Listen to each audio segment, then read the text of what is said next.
Et aujourd'hui, ils se servent du fait de me descendre pour continuer de se remettre en lumière.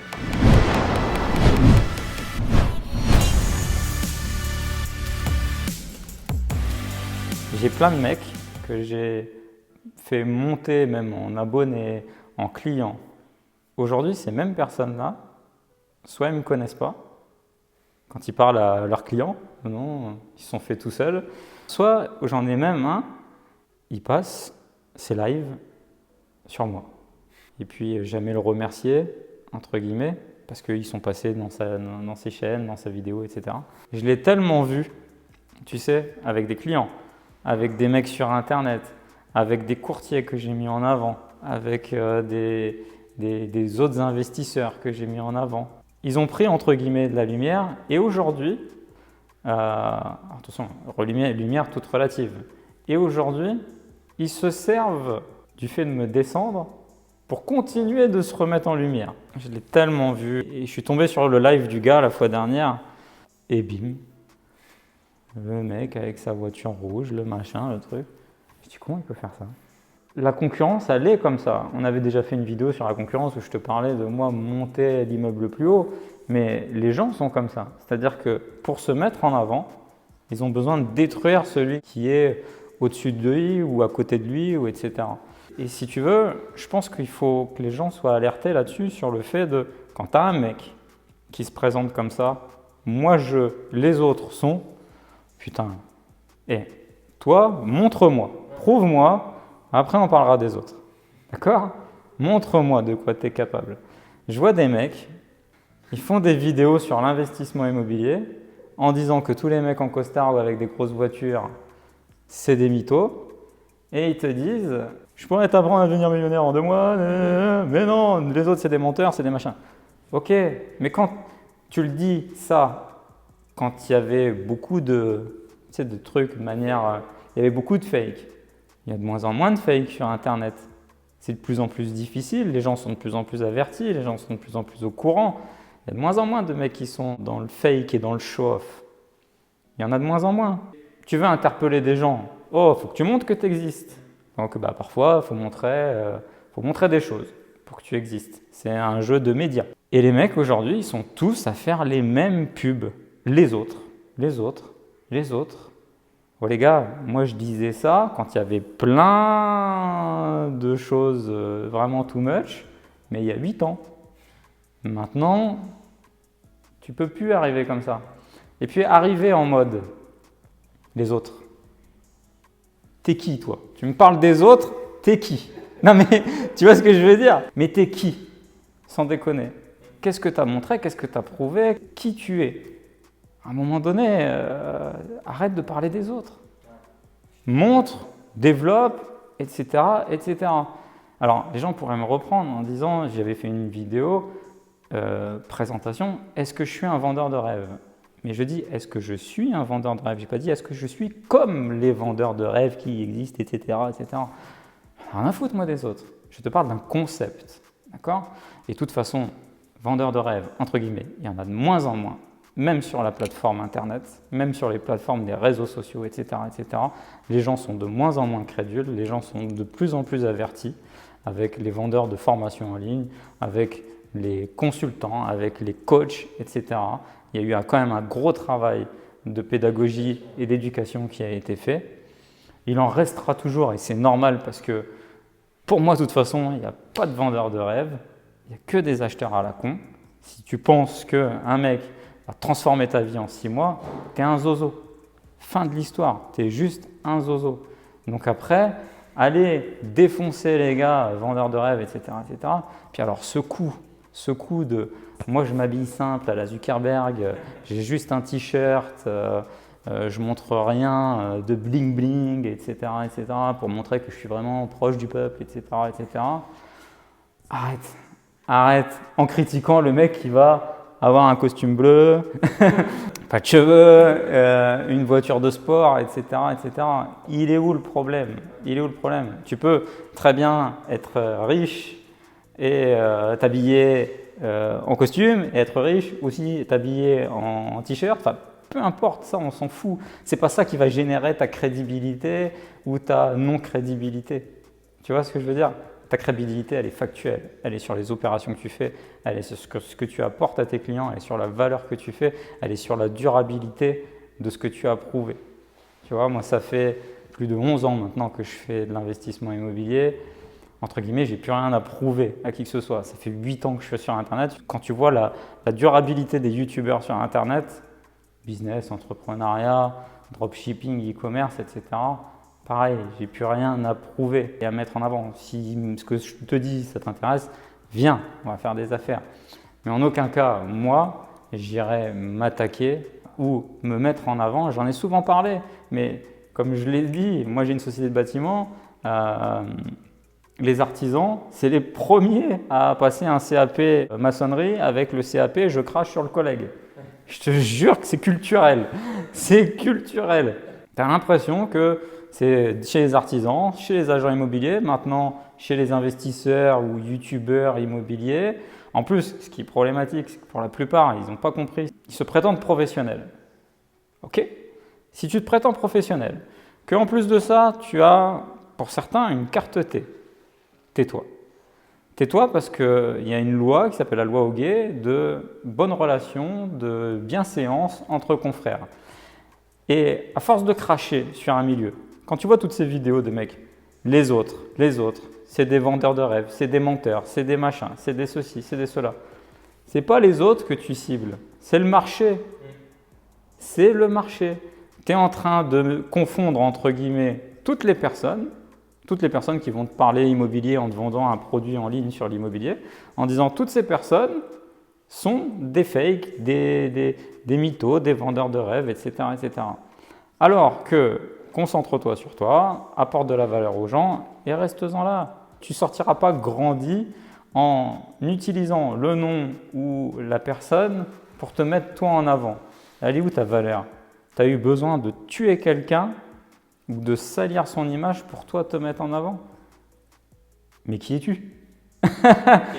T'es qui?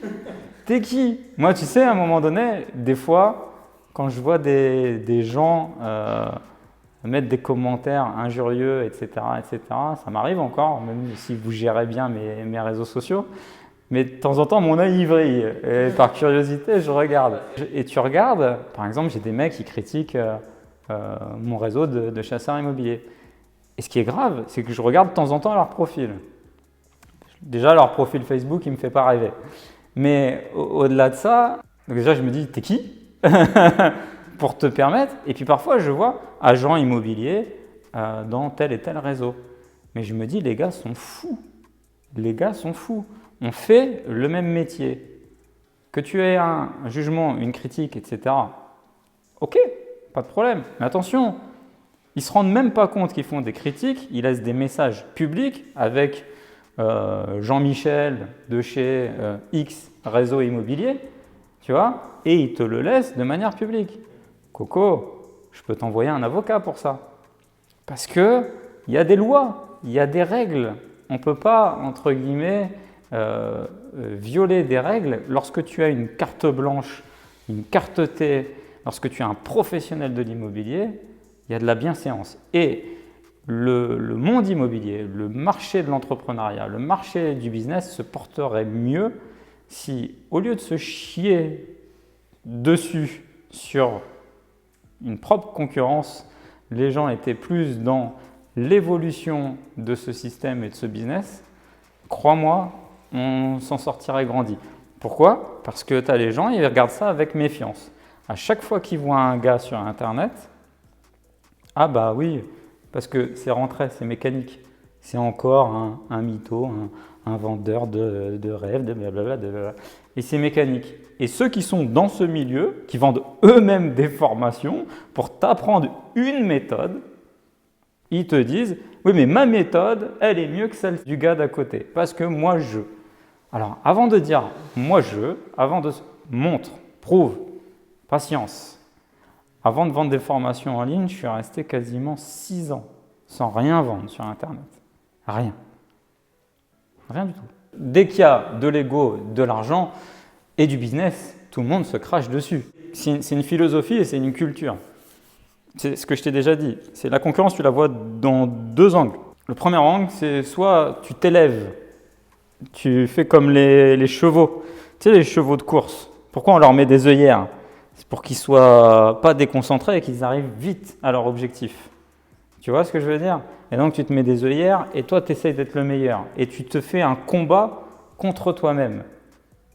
Fais un combat contre toi-même. Parce que si tu fais un combat à chaque fois contre un tel, contre un tel, contre un tel, déjà, un, tu seras personne, et deux, tu n'arriveras jamais à tes objectifs.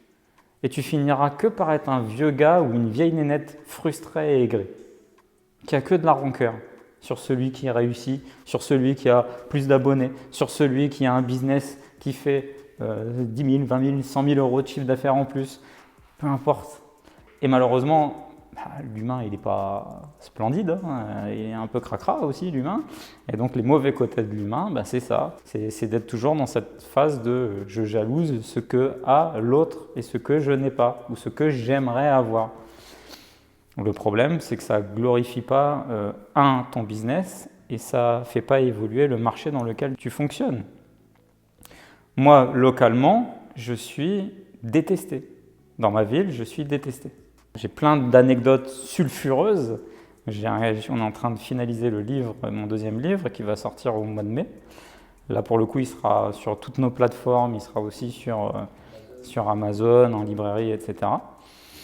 Même Influence Financière, on espère aussi le mettre en librairie. Mais je suis détesté localement. Alors déjà, je suis sur une petite ville de province, une ville aussi qui est pauvre. Au départ, j'étais le gars rigolo.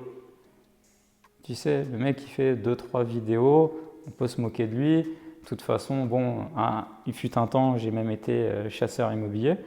D'ailleurs, j'étais le premier à réinventer et à structurer ce business via Internet, à dire chasseur immobilier. C'est pour ça que j'en ai créé un réseau, le Pro de l'Imo.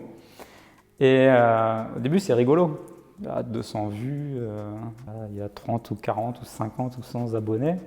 Au début, c'est rigolo. Puis en plus, tous les agents locaux, les marchands de biens, les promoteurs ici, alors ma ville, j'en ai jamais fait la surpromotion, mais il y a des gens qui venaient pour moi, mais il y a aussi, c'est une ville qui fait 2 chiffres de rendement, c'est une ville qui est à proximité de beaucoup de métropoles, dont Paris, et c'est une ville qui est dans tous les classements des villes les plus rentables de France. Donc forcément, boum, il y a un boom, si tu veux, il y a une vision, il y a beaucoup d'investisseurs qui sont venus. Moi, il y a eu des accompagnateurs d'affaires, des investisseurs, des youtubeurs, plein de gens sont venus sur ce marché, sur cette ville, pour faire des opérations, parce que c'était des opérations rentables. Alors ma ville a ce point positif, mais aussi plein négatifs. Du chômage, des taxes foncières qui sont assez importantes. Elle n'a pas que des points positifs, si tu veux. Mais quand tu n'as pas d'argent, quand tu commences avec un salaire médian, quand tu vas dans une ville de province avec 2 chiffres de rendement, c'est très intéressant d'aller sur cette stratégie. Maintenant, tu ne peux pas avoir 2 chiffres de rendement et espérer être loué 12 mois sur 12 avec pas de problématique sur de la rotation ou des choses comme ça. Il y a forcément, dans un marché immobilier, tu vas à Paris, intramuros, tu ne fais pas de rendement, mais tu es sûr que ça va être loué tous les mois. Voilà. Après, là, on rentrerait dans des analyses un petit peu plus poussées. J'ai jamais fait la surpromotion de ma ville. Évidemment, les gens, quand ils font des recherches, ils arrivent à trouver où je suis implanté, bien évidemment. Mais c'est ici que je connais le marché, c'est ici que je connais le mieux, c'est ici que je fais mes affaires pour moi et pour 80% de mes clients. Et au départ, j'étais le gars rigolo. Et puis au final, après, je me suis dit, dis donc, ils sont en train de tout rafler, tout racheter, tout ceci, tout cela. Et puis en plus de ça, je voyais des agents, des promoteurs qui vendaient des biens à des endroits pas spécialement en placement numéro 1, surtout quand tu es dans une ville de province, faut vraiment tu peux pas te planter en emplacement parce que d'une rue à une autre, d'un angle de rue à une autre, tu peux louer comme tu peux pas louer. Il faut vraiment être très précis sur les biens que tu vends. Et puis quand j'ai décidé de dire stop, je vais racheter les plus beaux bâtiments de ma ville, là j'étais en mode ah ouais, on m'a snipé. J'étais devenu, et je suis, j'aurais plein d'anecdotes à raconter de ce qui m'est arrivé dans ma ville, limite un paria. Alors après, c'est comme tout, hein, tu n'es jamais prophète dans ton pays. Mais aujourd'hui, pour moi, c'est très compliqué de faire des affaires ici, faire des affaires dans ma ville. parce que je suis une cible. Et parfois, je peux même plus, moi, acheter en direct des biens. Du coup, je trouve d'autres parades et d'autres systèmes que je ne vais pas pouvoir te dire ici pour faire des acquisitions parce que je suis obligé de mettre en place, je suis obligé de m'adapter aussi à certaines choses. Je ne sais pas dans quelle phase je suis pour certains il y a de l'admiration, d'autres il y a de la haine dévorante, mais c'est ce qui va de pair avec tes ambitions et la croissance de tes projets et de tes business. Maintenant, pour en revenir là-dessus, ça n'aide pas le business de manière générale. Ça n'aide pas le business. Ça ne fait pas grandir la personne. Lorsqu'elle a besoin de se donner de la reconnaissance en écrasant une tierce personne, ça ne lui donne pas du crédit. Et c'est pour ça que je veux alerter les gens, lorsqu'ils entendent quelqu'un parler de manière dénigrante d'un concurrent ou d'une tierce personne, dis-toi déjà, qui parlera mal de toi. Tôt ou tard, il parlera mal de toi et qu'il n'a finalement pas grand-chose à t'apporter. Parce que si sa seule et unique valeur, c'est de défoncer un type, une nénette qui est dans le même business que lui pour se grandir, c'est pitoyable. C'est pitoyable. Alors regarde sur les réseaux sociaux, ça n'est que ça aujourd'hui.